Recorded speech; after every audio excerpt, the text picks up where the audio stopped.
Hello ಗೆಳೆಯರೆ, ಲಾ excellence IAS ಪ್ರಸ್ತುತಪಡಿಸುತ್ತಿರುವ ಜನವರಿ 19 ಕನ್ನಡದಲ್ಲಿ the Hindu ಸುದ್ದಿ ವಿಶ್ಲೇಷಣೆಗೆ ತಮಗೆಲ್ಲರಿಗೂ ಸ್ವಾಗತ.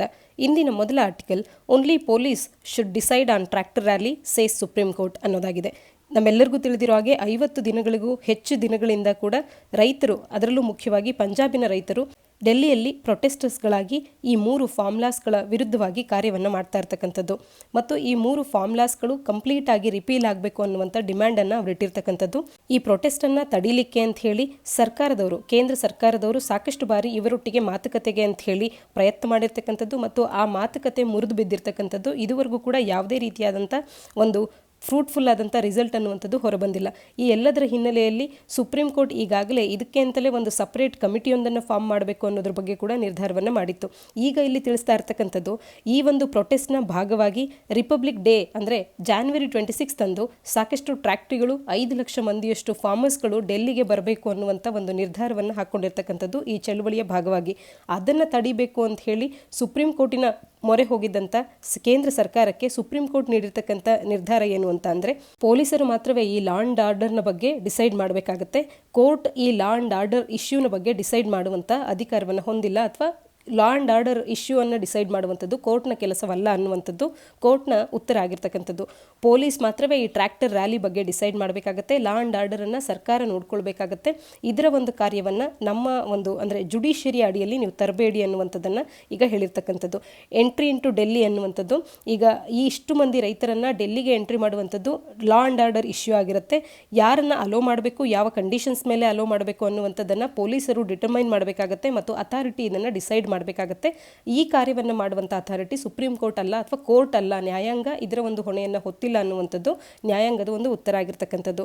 ಯಾವ ಒಂದು ವಿಚಾರದ ಮೇಲೆ ಕೋರ್ಟ್ನ ಮೊರೆ ಹೋಗಿದ್ರು ಅಂತ ಅಂದರೆ, ಗೌರ್ಮೆಂಟ್ ಹೇಳಿದ್ದೇನು ಅಂತ ಅಂದರೆ, ಆ ರೈತರು ಆ ಒಂದು 3 ಲಾಸ್ಗಳಿಗೆ ವಿರುದ್ಧವಾಗಿ ಅವರ ಡಿಸೆಂಟನ್ನು ವ್ಯಕ್ತಪಡಿಸುವಂಥದ್ದು, ಫಾರ್ಮ್ಲಾಸ್ಗಳ ವಿರುದ್ಧವಾಗಿ ಆ ಡಿಸೆಂಟನ್ನು ವ್ಯಕ್ತಪಡಿಸುವ ಒಂದು ಭಾಗವಾಗಿ ಇಡೀ ರಾಷ್ಟ್ರವನ್ನು ಗ್ಲೋಬಲಿ ಜಾಗತಿಕವಾಗಿ ಮಲೈನ್ ಮಾಡುವಂಥ ಒಂದು ಕಾರ್ಯವನ್ನು ಮಾಡುವಂಥ ರೈಟನ್ನು ರೈತರು ಹೊಂದಿಲ್ಲ. ಹಾಗಾಗಿ ಈ ರಿಪಬ್ಲಿಕ್ ಡೇ ಸೆಲೆಬ್ರೇಷನ್ಸನ್ನು ತಡೆಯುವಂಥದ್ದು, ಇಂಥ ಕಾರ್ಯಗಳು ಆಗದೇ ಇರುವಂತೆ ನೋಡ್ಕೊಳ್ಬೇಕು ಅನ್ನುವಂಥ ಜವಾಬ್ದಾರಿಯನ್ನು ಕೋರ್ಟ್ನ ಮೇಲೆ ಹಾಕೋದಕ್ಕೆ ಸರ್ಕಾರ ಪ್ರಯತ್ನ ಮಾಡ್ತು. ಆದರೆ ಕೋರ್ಟ್ ಸರ್ಕಾರಕ್ಕೆ ಹೇಳಿರ್ತಕ್ಕಂಥದ್ದು, ಈ ಒಂದು ಹೊಣೆ ನ್ಯಾಯಾಂಗದಲ್ಲ, ಬದಲಾಗಿ ಪೊಲೀಸರು ಟ್ರ್ಯಾಕ್ಟರ್ ರ್ಯಾಲಿಯ ವಿಚಾರದಲ್ಲಿ ಡಿಸಿಷನನ್ನು ತಗೊಳ್ಬೇಕು. ನಂತರದಲ್ಲಿ ಲಾ ಆ್ಯಂಡ್ ಆರ್ಡರ್ ಇಶ್ಯೂ ಅನ್ನುವಂಥದ್ದು CJI ಅಥವಾ ಸುಪ್ರೀಂ ಕೋರ್ಟ್ನ ಅಡಿಯಲ್ಲಿ ಬರುವಂಥದ್ದಲ್ಲ ಅನ್ನುವಂಥದ್ದನ್ನು ಅವರು ತಿಳಿಸಿರ್ತಕ್ಕಂಥದ್ದು. ಫಾರ್ಮರ್ಸ್ ಯೂನಿಯನ್ಸ್ಗಳು ಅಗ್ರಿಕಲ್ಚರ್ ಮಿನಿಸ್ಟರ್ನೊಟ್ಟಿಗೆ ಇವತ್ತು ಒಂದು ಮೀಟಿಂಗನ್ನು ಹಾಕ್ಕೊಳ್ಬೇಕಾಗಿತ್ತು, ಅಂದರೆ ಒಂದು ಸುತ್ತಿನ ಮಾತುಕತೆ ಇಂದು ಆಗಬೇಕಾಗಿತ್ತು. ಆದರೆ ಕೆಲವೊಂದಷ್ಟು ಅನ್ಅವಾಯ್ಡಬಲ್ ರೀಸನ್ಸ್ಗಳಿಂದ ಈ ಒಂದು ಮಾತುಕತೆಯನ್ನು ನಾಳೆಗೆ ಮುಂದೂಡಲಾಗಿರ್ತಕ್ಕಂಥದ್ದು.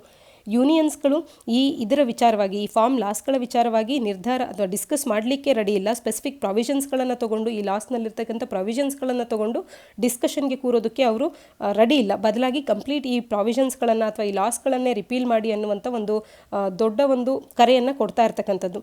ಈ ವಿಚಾರವಾಗಿಯೇ ಯೂನಿಯನ್ ಗೌರ್ಮೆಂಟ್ ಕೂಡ ಇದುವರೆಗೂ ಸಾಕಷ್ಟು ಬಾರಿ ಇದರ ಒಂದು ಮಾತುಕತೆ ಫಲಪ್ರದ ಆಗದೇ ಇರೋದಕ್ಕೆ ರೀಸನ್ ಏನು ಅಂತ ಅಂದರೆ, ಒಂದೊಂದೇ ಲಾಸ್ಗಳನ್ನು, ಪ್ರಾವಿಷನ್ಸ್ಗಳನ್ನು ಕುರಿತು ಚರ್ಚೆ ಮಾಡೋದಕ್ಕೆ ಯೂನಿಯನ್ ಗೌರ್ಮೆಂಟಿನ ಜೊತೆಗೆ ಕಿಸಾನ್ ಯೂನಿಯನ್ಸ್ಗಳು ರೆಡಿ ಇಲ್ಲ. ಬದಲಾಗಿ ಕಂಪ್ಲೀಟ್ ಲಾಸ್ಗಳ ರಿಪೀಲನ್ನು ಕೇಳ್ತಾ ಇರ್ತಕ್ಕಂಥದ್ದು, ಪ್ರಾವಿಷನ್ಸ್ಗಳನ್ನು ಒಂದೊಂದಾಗಿ ಡಿಸ್ಕಸ್ ಮಾಡೋದಕ್ಕೆ ರೆಡಿ ಇಲ್ಲದಿರ್ತಕ್ಕಂಥದ್ದು ಮುಖ್ಯವಾದಂಥ ಕಾರಣ. ಹಾಗಾಗಿ ಮಾತುಕತೆ ಅನ್ನುವಂಥದ್ದು ಫಲಪ್ರದ ಆಗ್ತಾ ಇಲ್ಲ ಅನ್ನುವಂಥದ್ದು. ಜೊತೆಗೆ ಇಲ್ಲಿ ಯೂನಿಯನ್ ಮಿನಿಸ್ಟ್ರಿ ಮತ್ತೊಮ್ಮೆ ಯೂನಿಯನ್ ಅಗ್ರಿಕಲ್ಚರ್ ಮಿನಿಸ್ಟ್ರಿನವರು ಮತ್ತೊಂದು ಮಾತನ್ನು ಇಲ್ಲಿ ನೆನಪಿಸಿದ್ದಾರೆ.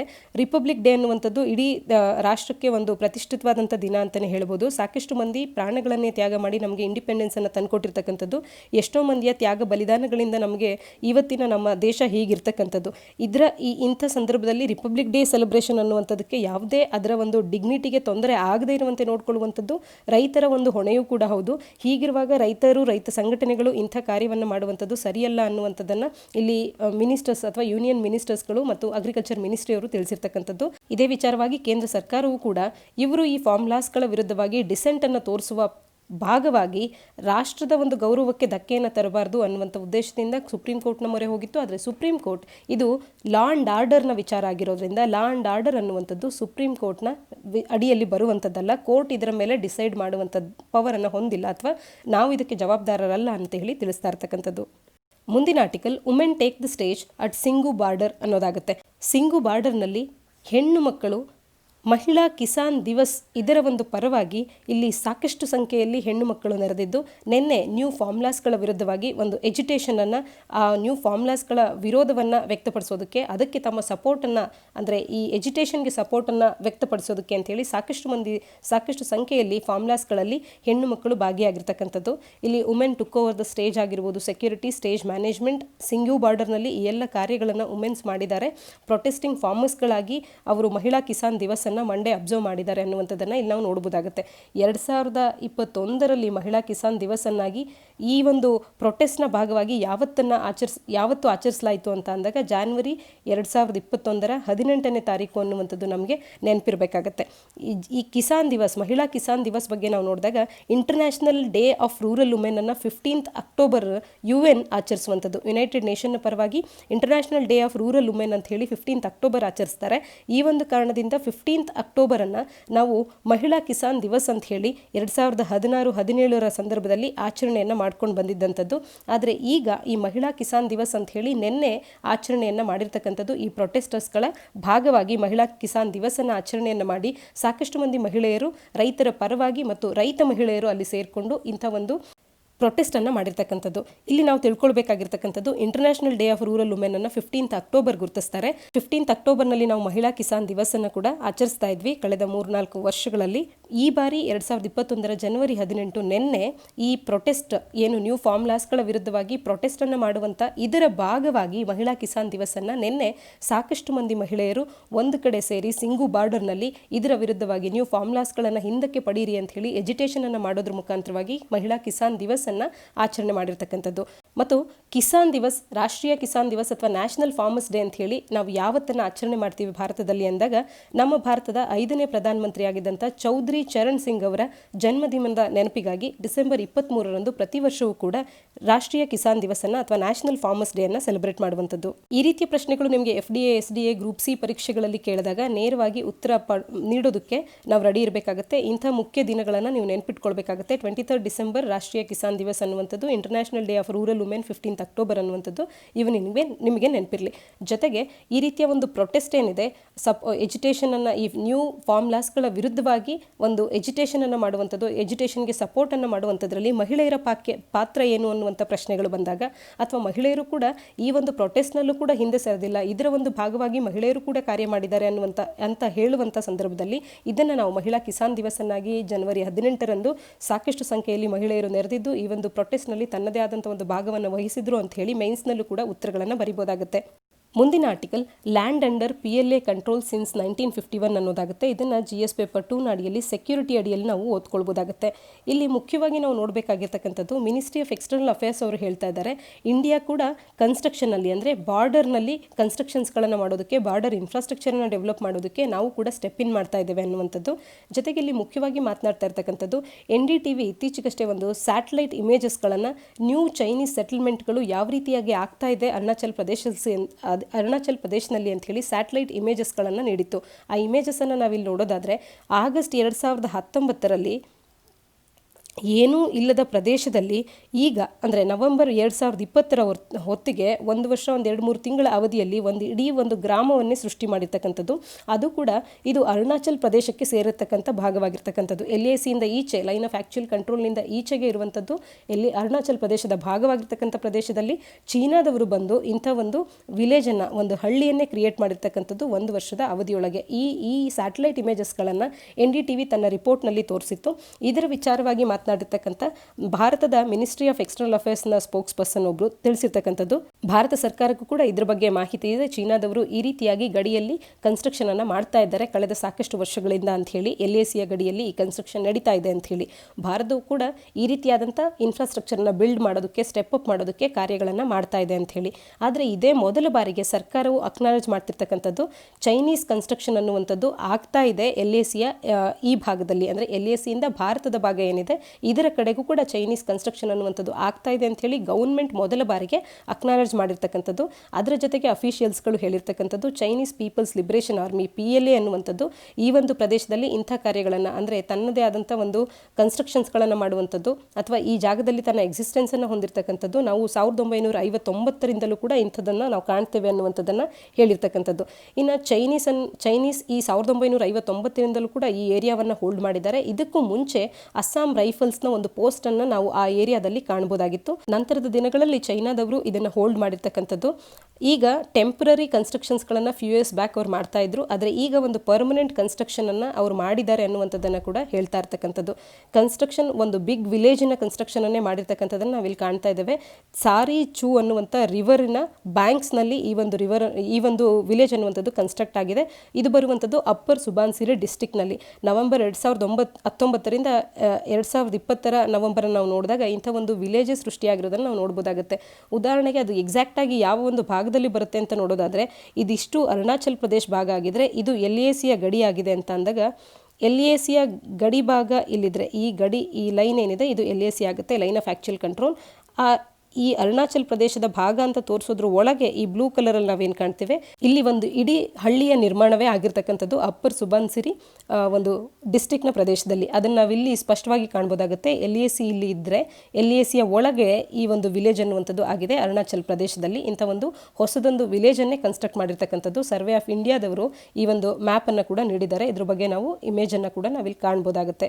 ಕೇಂದ್ರ ಸರ್ಕಾರದವರು ಇದ್ರ ಬಗ್ಗೆ ಕಾನ್ಸ್ಟೆಂಟ್ ಒಂದು ವಾಚನ್ನು ಇಟ್ಕೊಂಡಿದ್ದೇವೆ.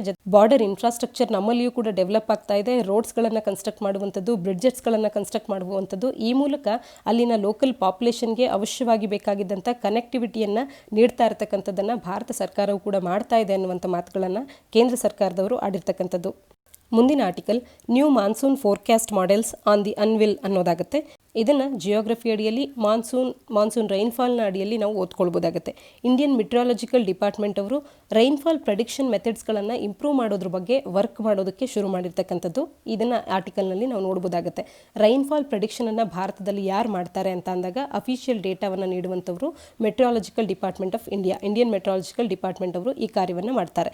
ಇಂಡಿಯನ್ ಮೆಟ್ರಾಲಜಿಕಲ್ ಡಿಪಾರ್ಟ್ಮೆಂಟ್ ಕಳೆದ 2 ವರ್ಷಗಳಲ್ಲಿ ಅಂದರೆ 2019 ಮತ್ತು 2020ರಲ್ಲಿ ಎಕ್ಸೆಸ್ ಮಾನ್ಸೂನ್ ಬರುತ್ತೆ ಅಂತ ಹೇಳಿರ್ತಕ್ಕಂಥದ್ದೇನೋ ನಿಜ. ಅಂದರೆ ಮಾನ್ಸೂನ್ ಅನ್ನುವಂಥದ್ದು ಪ್ರತಿ ವರ್ಷದಲ್ಲಿರುವ ಆವರೇಜ್ಗಿಂತಲೂ ಕೂಡ ಎಬೋವ್ ಆವರೇಜ್ ಅಥವಾ ಎಬೋವ್ ನಾರ್ಮಲ್ ರೈನ್ಫಾಲ್ ಅನ್ನುವಂಥದ್ದು 19-20ರಲ್ಲಿ ಆಗುತ್ತೆ ಅಂತೇನೋ ಹೇಳಿತ್ತು. ಆದರೆ ಎಕ್ಸೆಸ್ ಮಾನ್ಸೂನ್ ರೈನ್ಫಾಲ್ ಅಥವಾ ಮ್ಯಾಗ್ನಿಟ್ಯೂಡ್ ತುಂಬ ಸಾಕಷ್ಟು ಹೆಚ್ಚಿನ ಸಂಖ್ಯೆಯಲ್ಲಿ ಆಗುತ್ತೆ ಅನ್ನೋದ್ರ ಬಗ್ಗೆ ಯಾವುದೇ ಒಂದು ವಿಚಾರವನ್ನು ತಿಳಿಸಿರಲಿಲ್ಲ. ಇದು ಏನು ತೋರಿಸುತ್ತೆ ಅಂತಂದರೆ IMD ಅನ್ನುವಂಥದ್ದು ತನ್ನ ಒಂದು ಫೋರ್ಕ್ಯಾಸ್ಟನ್ನು magnitude of the excess monsoon rainfall 2019-20ರಲ್ಲಿ ತೋರಿಸೋದ್ರ ಬಗ್ಗೆ ಫೇಲ್ಯೂರ್ ಆಗಿರೋದನ್ನು ತೋರಿಸುತ್ತೆ. ಈ ಎಲ್ಲ ಕಾರಣಗಳಿಂದ IMD ಇದುವರೆಗೂ ಯಾವ ಮೆಥಡ್ಸ್ಗಳನ್ನು ಬಳಕೆ ಮಾಡಿಕೊಂಡು ರೈನ್ಫಾಲ್ ಪ್ರೆಡಿಕ್ಷನನ್ನು ಮಾಡ್ತಾ ಇತ್ತು ಆ ಮೆಥಡ್ಸ್ಗಳನ್ನು ಬದಲಾವಣೆ ಮಾಡ್ಕೊಳ್ಳೋದ್ರ ಬಗ್ಗೆ ಒಂದು ಮೀಟಿಂಗನ್ನು ನಡೆಸಿರ್ತಕ್ಕಂಥದ್ದು. ಬೆಟರ್ ಫೋರ್ಕ್ಯಾಸ್ಟ್ ಚೇಂಜಸ್ಸನ್ನು ರೈನ್ಫಾಲ್ನಲ್ಲಿ ತರೋದಕ್ಕೆ ಅಂತ ಹೇಳಿ ನ್ಯೂ ಮಾನ್ಸೂನ್ ಮಾಡೆಲ್ಸ್ಗಳು ಬೆಟರ್ ಫೋರ್ಕ್ಯಾಸ್ಟ್ ಚೇಂಜಸ್ಸನ್ನು ತರುತ್ತೆ ಈ ರೈನ್ಫಾಲ್ ಇದರಲ್ಲಿ ಅಂತ ಹೇಳಿ ಒಂದು ಮೀಟಿಂಗನ್ನು ಮಾಡಿರ್ತಕ್ಕಂಥದ್ದು, ವಿಡಿಯೋ ಕಾನ್ಫರೆನ್ಸನ್ನು ಮಾಡಿರ್ತಕ್ಕಂಥದ್ದು. ಎಕ್ಸಿಸ್ಟಿಂಗ್ ಮಾಡೆಲ್ಸ್ಗಳ ಅಕ್ಯುರಸಿ ಬಗ್ಗೆ, ಎಮರ್ಜಿಂಗ್ ವೆದರ್ ಮಾಡೆಲ್ಸ್ಗಳ ಬಗ್ಗೆ ಮತ್ತು ಅವುಗಳ ಸ್ಟ್ರೆಂತ್ಸ್ ಆ್ಯಂಡ್ ವೀಕ್ನೆಸಸ್ನ ಬಗ್ಗೆ ಮತ್ತು ಅವು ಯಾವ ರೀತಿಯಾಗಿ ಮಾನ್ಸೂನ್ ವ್ಯಾಗರೀಸ್ನ ಕ್ಯಾಪ್ಚರ್ ಮಾಡುತ್ತೆ ಅನ್ನುವಂಥದ್ರ ಬಗ್ಗೆ ಮತ್ತು ಅವು ಎಷ್ಟರ ಮಟ್ಟಿಗೆ ಎಫೆಕ್ಟಿವ್ ಆಗಿ ಇರ್ಬೋದು, ವೇರಿಯಿಂಗ್ ಟೈಮ್ ಸ್ಕೇಲ್ಸ್ಗಳ ಬಗ್ಗೆ, ಹೆವಿ ರೈನನ್ನು ಫೋರ್ಕ್ಯಾಸ್ಟ್ ಮಾಡೋದ್ರ ಬಗ್ಗೆ, ಡ್ರೈ ಪ್ಯಾಚನ್ನು ಎಕ್ಸ್ಟೆಂಡಿಂಗ್ ಡ್ರೈ ಪ್ಯಾಚ್ ಇದರ ಬಗ್ಗೆ ಆಗಿರ್ಬೋದು, ಈ ಎಲ್ಲದ್ರ ಬಗ್ಗೆ ಡಿಸ್ಕಷನನ್ನು ಮಾಡಿರ್ತಕ್ಕಂಥದ್ದು.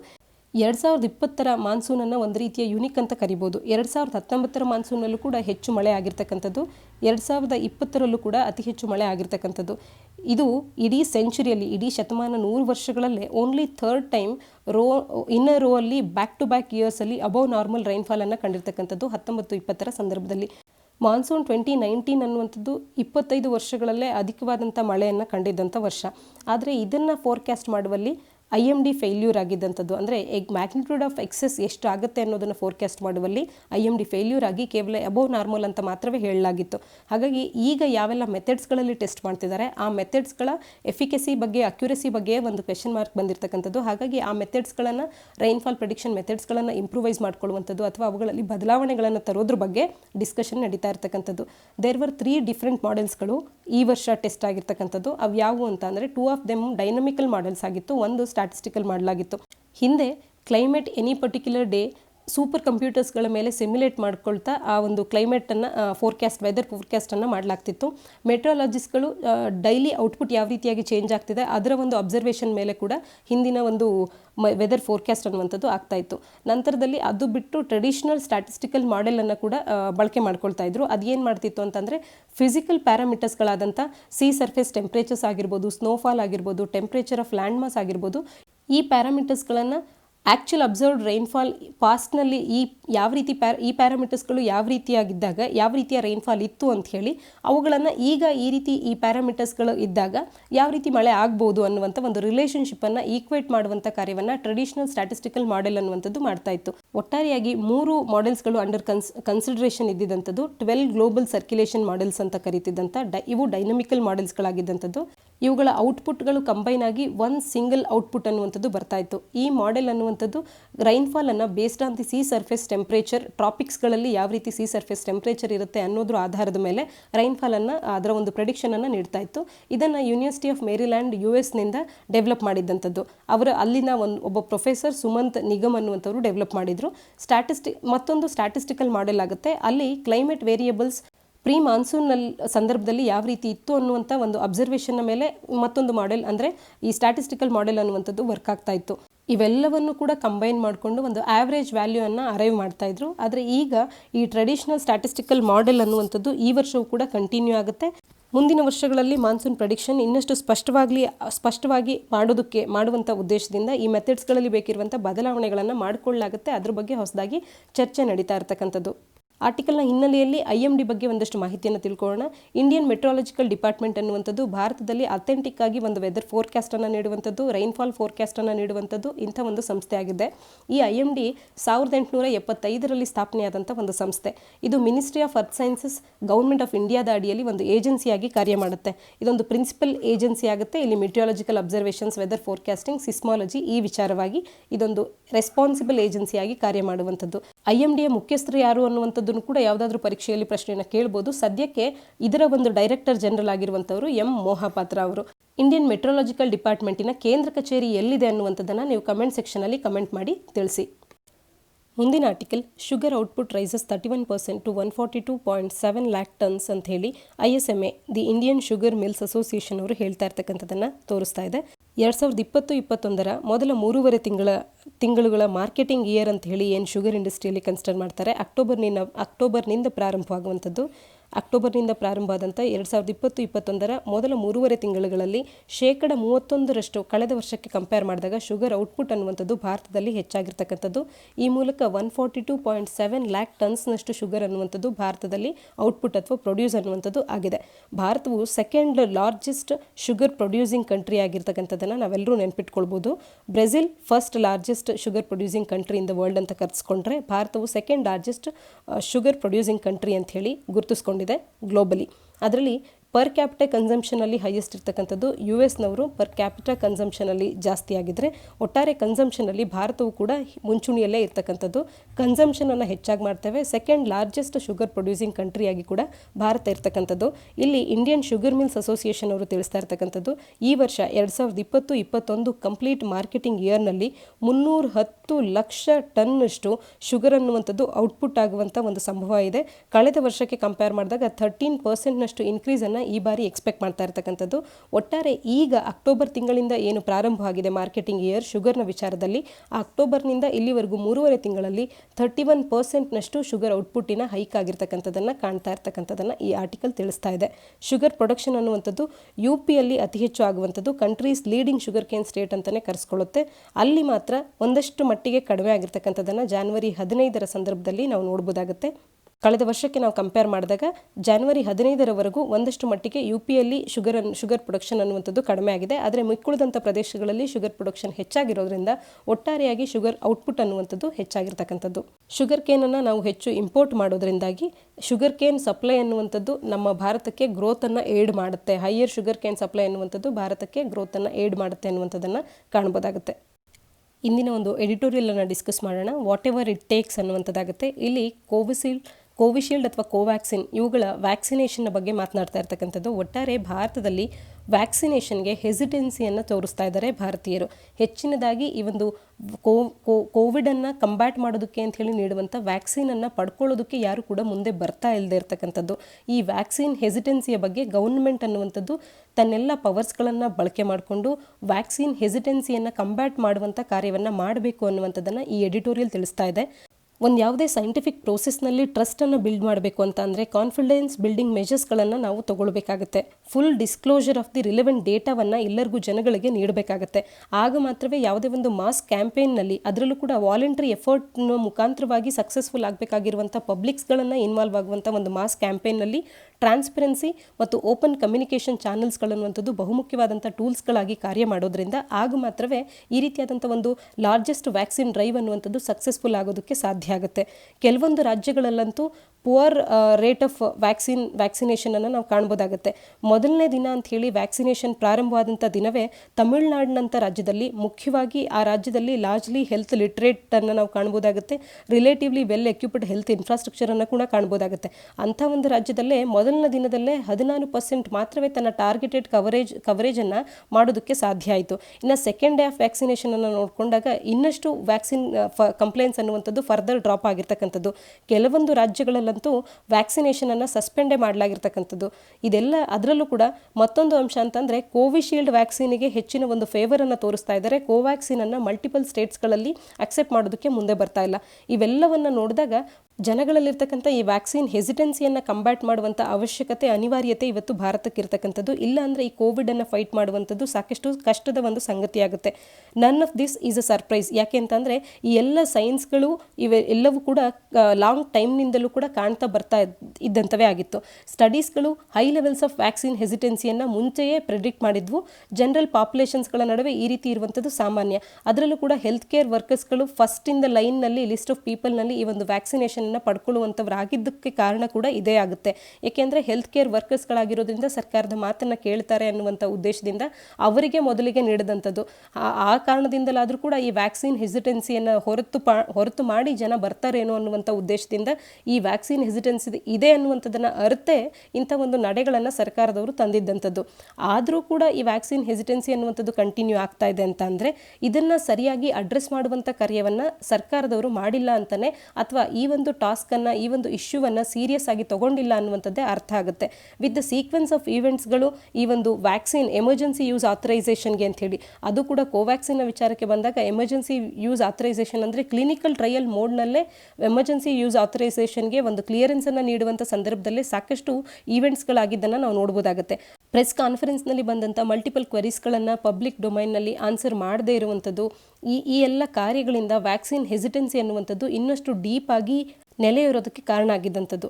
ಈ ಎಲ್ಲ ಸಂದರ್ಭದಲ್ಲಿ ಗೌರ್ಮೆಂಟಿನ ಇನೆಬಿಲಿಟಿ ಅನ್ನುವಂಥದ್ದು ಮತ್ತು ಏಜೆನ್ಸೀಸ್ಗಳು ಯಾವೆಲ್ಲ ಇದರಲ್ಲಿ ಇನ್ವಾಲ್ವ್ ಆಗ್ತವೆ ಅವುಗಳು ಇಲ್ಲಿ ಬರುವಂಥ ಕಾಂಟ್ರವರ್ಸಿಸ್ಗಳನ್ನು, ಈ ವ್ಯಾಕ್ಸಿನ್ಸ್ಗಳ ವಿಚಾರದಲ್ಲಿರುವಂಥ ಕಾಂಟ್ರವರ್ಸಿಸ್ಗಳನ್ನು ಕ್ಲಿಯರ್ ಮಾಡದೇ ಇರುವಂಥ ಕಾರ್ಯ ಅನ್ನುವಂಥದ್ದು ಮತ್ತು ಗೌರ್ಮೆಂಟಿನ ಒಂದು ಇನೆಬಿಲಿಟಿ ಅನ್ನುವಂಥದ್ದು ಈ ರೀತಿಯ ಒಂದು ವ್ಯಾಕ್ಸಿನ್ ಹೆಸಿಟೆನ್ಸಿ ಅನ್ನುವಂಥದ್ದು ಜನಗಳಲ್ಲಿ ಉಂಟಾಗುವಂತೆ ಆಗೋದಕ್ಕೆ ಕಾರಣ ಆಗಿರ್ತಕ್ಕಂಥದ್ದು. ಅದರಲ್ಲೂ ಮುಖ್ಯವಾಗಿ ಕೋವ್ಯಾಕ್ಸಿನ್ನ ವಿಚಾರಕ್ಕೆ ಬಂದಾಗ, ಕೋವ್ಯಾಕ್ಸಿನ್ಗೆ ಏನು ಹೆಸಿಟೆನ್ಸಿಯನ್ನು ಹೆಚ್ಚಿನದಾಗಿ ತೋರಿಸ್ತಾ ಇದ್ದಾರೆ, ಇದರ ವಿಚಾರಕ್ಕೆ ಬಂದಾಗ ಈವನ್ ಬಿಫೋರ್ ಇದರ ಒಂದು ಇಂಟರಿಮ್ ಡೇಟಾ ಅನ್ನುವಂಥದ್ದು ಪ್ರೊಡ್ಯೂಸ್ ಆಗೋದಕ್ಕೆ ಮುಂಚೆ ಕೂಡ ಫೇಸ್ 3 ಟ್ರಯಲ್ಸ್ಗಳ ಎಫಿಕಸಿಯ ಬಗ್ಗೆ ಇಂಟರಿಮ್ ಡೇಟಾ ಬರೋದಕ್ಕೆ ಮುಂಚೆ ಕೂಡ ಇದ್ರ ಬಗ್ಗೆ ಸಾಕಷ್ಟು ಚರ್ಚೆ ಅಥವಾ ಸಾಕಷ್ಟು ಕಾಂಟ್ರವರ್ಸಿಸ್ಗಳು ನಡೀತಾ ಇತ್ತು. ಅದೆಲ್ಲವನ್ನ ಜನಗಳ ಮನಸ್ಸಿನಲ್ಲಿ ಕ್ಲಿಯರ್ ಮಾಡದೇ ಇರುವಂಥ ಕಾರ್ಯವನ್ನು ಗೌರ್ಮೆಂಟ್ ಮಾಡಿರ್ತಕ್ಕಂಥದ್ದು ಅಥವಾ ಇದನ್ನು ಸೀರಿಯಸ್ ಆಗಿ ತಗೊಂಡಿಲ್ಲದೆ ಇರತಕ್ಕಂಥದ್ದು, ಇದೆಲ್ಲದರ ಡೈರೆಕ್ಟ್ ಕಾನ್ಸಿಕ್ವೆನ್ಸಸ್ಸನ್ನು ಇವತ್ತು ಕಾಣ್ತಾ ಇದ್ದಾರೆ. ಪುವರ್ ನಂಬರ್ಸ್ ಆಫ್ ವ್ಯಾಕ್ಸಿನೇಷನ್ಗೆ ಬರ್ತಾ ಇರ್ತಕ್ಕಂಥ ನಂಬರ್ಸ್ಗಳನ್ನು ನೋಡಿದಾಗ ಸಾಕಷ್ಟು ಕಡಿಮೆ ಸಂಖ್ಯೆಯಲ್ಲಿ ಅಪ್ಟೇಕ್ ಅನ್ನುವಂಥದ್ದು ಈಗ ಆಗ್ತಾ ಇರ್ತಕ್ಕಂಥದ್ದು ಇದರ ಒಂದು ರಿಸಲ್ಟ್ ಆಗಿರ್ತಕ್ಕಂಥದ್ದು. ಈ ವ್ಯಾಕ್ಸಿನ್ ಅನ್ನುವಂಥದ್ದು ಅನ್ಇಕ್ವಕಲಿ ಇದು ಒಂದು ಪಬ್ಲಿಕ್ ಗೂಡ್ ಆಗಿರ್ತಕ್ಕಂಥದ್ದು, ಸಾಮಾನ್ಯರಿಗೆ ಸಾರ್ವಜನಿಕರಿಗೆ ಬೇಕಾಗಿರ್ತಕ್ಕಂಥ ಒಂದು ಗೂಡ್ ಆಗಿದೆ. ಆದರೆ ಲ್ಯಾಕ್ ಆಫ್ ಟ್ರಾನ್ಸ್ಪರೆನ್ಸಿ ಅನ್ನುವಂಥದ್ದು ಈ ಕೋವಿಡ್ ವ್ಯಾಕ್ಸಿನ್ಸ್ಗಳ ರೋಲ್ಔಟ್ನ ಸುತ್ತಮುತ್ತ ಇರುವಂಥ ಕಾರಣದಿಂದಾಗಿ ವ್ಯಾಕ್ಸಿನ್ಸ್ಗಳ ವಿಚಾರದಲ್ಲಿ ಟ್ರಸ್ಟ್ ಅನ್ನು ಬಿಲ್ಡ್ ಮಾಡೋದಕ್ಕೆ ಸಾಧ್ಯ ಆಗಿಲ್ಲ. ಈ ಎಲ್ಲ ಕಾರಣದಿಂದ ವ್ಯಾಕ್ಸಿನ್ ಹೆಸಿಟೆನ್ಸಿ ಅನ್ನುವಂಥದ್ದು ಜನಗಳಲ್ಲಿ ಇನ್ನೂ ಕೂಡ ಇರ್ತಕ್ಕಂಥದ್ದು. ವ್ಯಾಕ್ಸಿನೇಟಿಂಗ್ ದ ನೇಷನ್ ಅನ್ನುವಂಥದ್ದು ಇದೊಂದು ರೇಸ್ ಅಲ್ಲ, ಬದಲಾಗಿ ಅದು ಭಾರತದಂಥ ದೇಶದಲ್ಲಿ ಒಂದು ಸ್ಲೋ ಆ್ಯಂಡ್ ಸ್ಟಡಿ ಪ್ರೋಸೆಸ್ ಆಗುತ್ತೆ. ಹಾಗಾಗಿ ಕಾನ್ಫಿಡೆನ್ಸನ್ನು ಬಿಲ್ಡ್ ಮಾಡುವಂಥದ್ದು ಒಂದು ಕ್ರೂಷಿಯಲ್ ಮುಖ್ಯವಾದಂಥ ಅಂಶ ಆಗುತ್ತೆ ಇಂಥ ಒಂದು ಸಂದರ್ಭದಲ್ಲಿ. ಈ ಒಂದು ಸಂದರ್ಭದಲ್ಲಿ ನಾವು ನೆನಪಿಸ್ಕೊಳ್ಬೇಕಾಗಿರ್ತಕ್ಕಂಥದ್ದು ಪ್ರಧಾನಮಂತ್ರಿ ನರೇಂದ್ರ ಮೋದಿಯವರ ಆಫನ್ ರಿಪೀಟೆಡ್ ಮಂತ್ರ ಆಗಿರ್ತಕ್ಕಂಥ ಸಬ್ಕಾ ಸಾಥ್ ಸಬ್ಕಾ ವಿಕಾಸ್ ಅನ್ನುವಂಥದ್ದನ್ನು ಇದು ಸಾಕಷ್ಟು ರಿಲೆವೆಂಟ್ ಆಗುತ್ತೆ ಈ ಸಂದರ್ಭದಲ್ಲಿ. ಅದನ್ನು ನಾವು ನೆನಪಿನಲ್ಲಿ ಇಟ್ಕೊಳ್ತಾ ಹೆಲ್ತ್ ಮಿನಿಸ್ಟ್ರಿ ಅನ್ನುವಂಥದ್ದು ಈ ವ್ಯಾಕ್ಸಿನೇಷನ್ ಡ್ರೈವಿನ ಸಕ್ಸಸ್ಸಿಗೆ ಏನೆಲ್ಲ ಮಾಡಬೇಕಾಗುತ್ತೋ ಅವೆಲ್ಲವನ್ನು ಕೂಡ ಮಾಡಬೇಕಾಗತ್ತೆ. ವ್ಯಾಕ್ಸಿನ್ ಹೆಸಿಟೆನ್ಸಿಯನ್ನು ಕಂಬ್ಯಾಟ್ ಮಾಡುವಂಥ ಕಾರ್ಯವನ್ನು ಮೊದಲಿಗೆ ಮಾಡಬೇಕಾಗತ್ತೆ. ಈ ಮೂಲಕ ವ್ಯಾಕ್ಸಿನೇಷನ್ ಡ್ರೈವನ್ನು ಸಕ್ಸಸ್ಫುಲ್ ಆಗಿ ನಡೆಸ್ಕೊಡ್ಬೇಕು ಅನ್ನುವಂಥದ್ದು ಲೇಖಕರ ಅಭಿಪ್ರಾಯ ಆಗಿದೆ. ಇದಿಷ್ಟು ಇಂದಿನ ಸುದ್ದಿ ವಿಶ್ಲೇಷಣೆಯಾಗಿದೆ. ಈ ನಮ್ಮ ವಿಡಿಯೋ ನಿಮಗೆ ಇಷ್ಟ ಆಗಿದ್ರೆ ಈ ವಿಡಿಯೋವನ್ನು ಲೈಕ್ ಮಾಡಿ ಹಾಗೂ ನಾವು ಕೇಳಿರ್ತಕ್ಕಂಥ ಪ್ರಶ್ನೆಗಳಿಗೆ ಕಮೆಂಟ್ ಸೆಕ್ಷನ್ನಲ್ಲಿ ಉತ್ತರಗಳನ್ನು ನೀಡಿ.